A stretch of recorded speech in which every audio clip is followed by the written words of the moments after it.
Nobody wanted a 120-pound German Shepherd who had been returned 3 times, and by his 4th week at the shelter, the staff had quietly stopped writing his name on the adoption board. But then, a woman who had lost everything walked past Kennel 9, stopped, and did the one thing nobody else had done. She sat down on the cold floor and waited. And what that same dog did next changed both of their lives forever. His name was Ranger, a long-haired German Shepherd with a thick red and black coat, ears that stood like a soldier's, and eyes that had watched too many families walk away. In 6 years, he had lived in 4 houses and been handed back 3 times, and each goodbye had taken a little more of him. He weighed 120 pounds, most of it chest and shoulder, and when Ranger stood at the front of his kennel, grown men crossed to the other side of the aisle. He was 6 years old. In shelter years, that made him nearly invisible. Ranger had been surrendered the first time by a family in Naperville, Illinois, who said he was too big for their new apartment. The second family kept him for 9 days before returning him, claiming he paced too much at night. The third didn't even give a reason. They dropped him at the gate at 7:15 in the morning and drove off before the doors had opened. Each time Ranger came back, he grew quieter. He stopped greeting the volunteers. He stopped eating unless someone sat beside his bowl. By his 4th week, he had turned his body to face the concrete wall, as if facing the door only led to disappointment.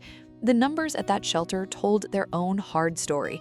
On average, a dog Ranger's size waited 3 times longer for a home than a puppy did, and at 6 years old with 3 returns on his record, the odds had quietly collapsed to almost nothing.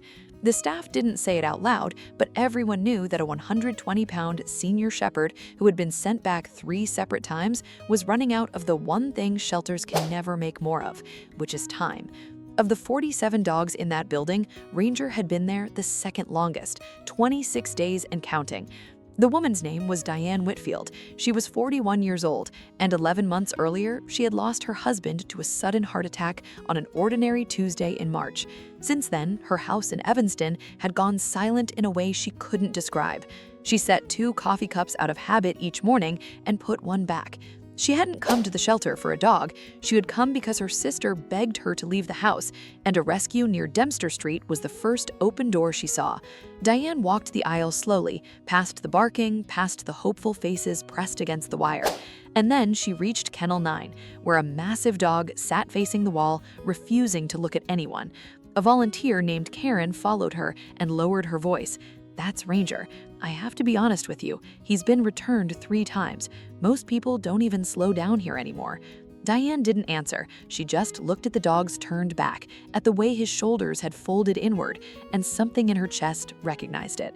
She didn't tap the wire. She didn't call his name in the high, bright voice people use on dogs. Instead, Diane lowered herself onto the cold concrete floor, folded her hands in her lap, and sat there in silence. Minutes passed. 5. Then 10. Diane said nothing at all. She simply stayed, the way no one had bothered to stay for her since the funeral. And then the same dog who had faced the wall for a month slowly turned his head. Ranger looked at her over his shoulder, studying the quiet woman who asked nothing of him.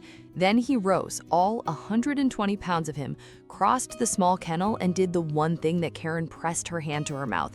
He lowered his enormous head and rested it against the wire, right beside Diane's shoulder, and let out a long breath he seemed to have been holding for years. Diane signed the adoption papers 40 minutes later. The intake sheet listed him as a 6-year-old male, 120 pounds, 3 prior returns, microchip on file, and 1 line at the bottom a volunteer had written and then crossed out. But Diane just wrote her name, paid the fee, and knelt to clip on the leash. Ranger stood very still while she did it, watching her hands, and then walked out through the doors he had given up on, matching his steps to hers as if he had always known where she was going. For the first time in 26 days, Ranger walked toward a door instead of away from it. The first night was harder than she expected. Ranger wouldn't lie down. He stood in the center of her living room in Evanston, ears up, watching the front door as though he expected someone to come and take him back. Diane made up a bed of folded blankets in the corner. He didn't touch it.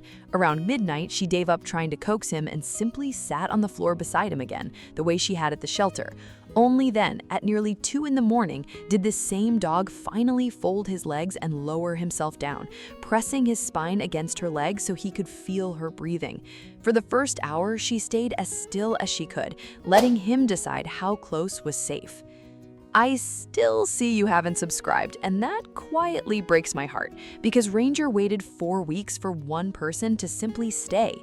Take a second and hit subscribe. By the end of the first week, a strange routine had formed between them. Every morning at 6:15, the exact hour her husband used to leave for work, Ranger would walk to the kitchen and stand by the second chair, the empty one.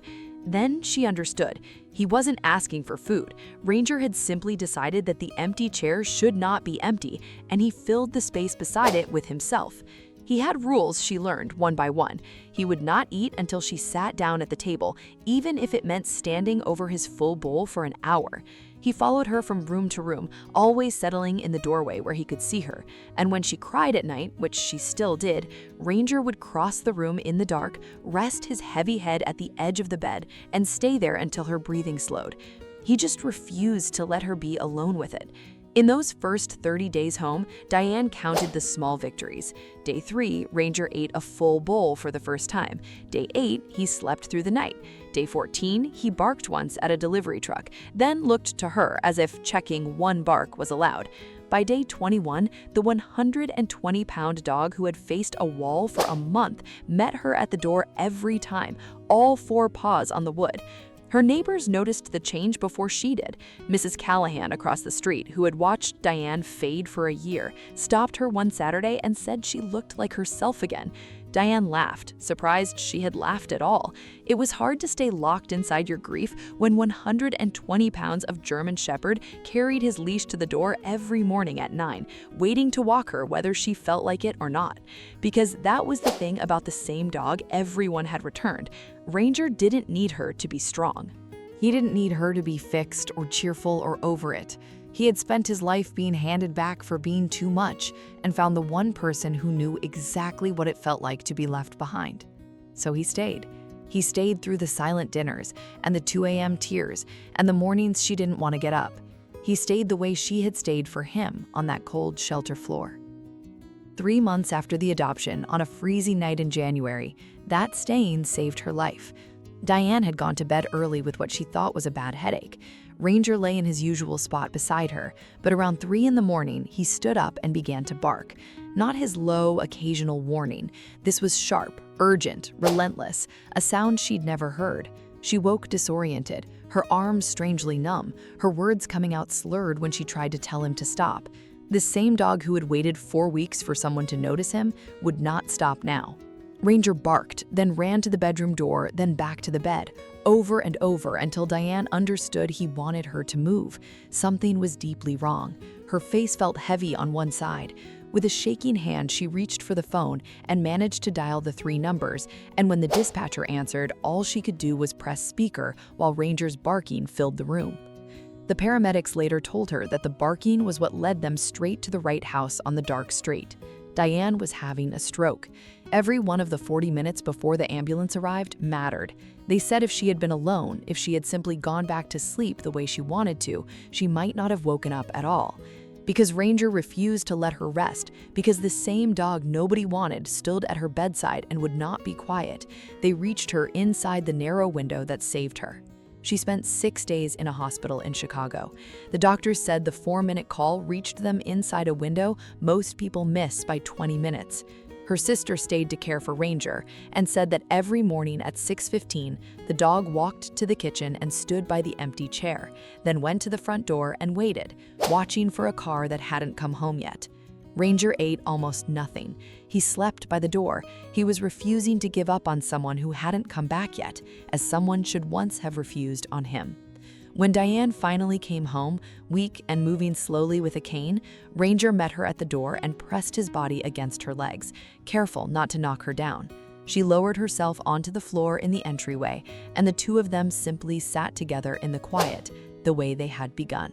She wrapped her arms around his neck and whispered the only thing that fit. "You waited for me too." Today, Diane is fully recovered and Ranger is 8 years old. He still stands by the empty chair every morning at 6:15. He still carries his leash to the door at 9. He still crosses the room in the dark when she stirs to rest his head on the bed and make sure she's breathing. The house in Evanston isn't silent anymore. It is full of the sound of a big dog's paws on hardwood and a woman who learned to laugh again. When a dog paces at your bedside, when he barks in the dead of night, when he refuses to leave your side, don't call it too much. Do not send him back. He may be telling you what you can't yet hear. The dogs the world gives up on are so often the ones with the most love to give. Diane didn't rescue Ranger from that shelter. In the end, the same dog nobody wanted rescued her back. If you believe the ones everyone overlooks are the ones who save us, tell me about your rescue in the comments and give them a hug tonight.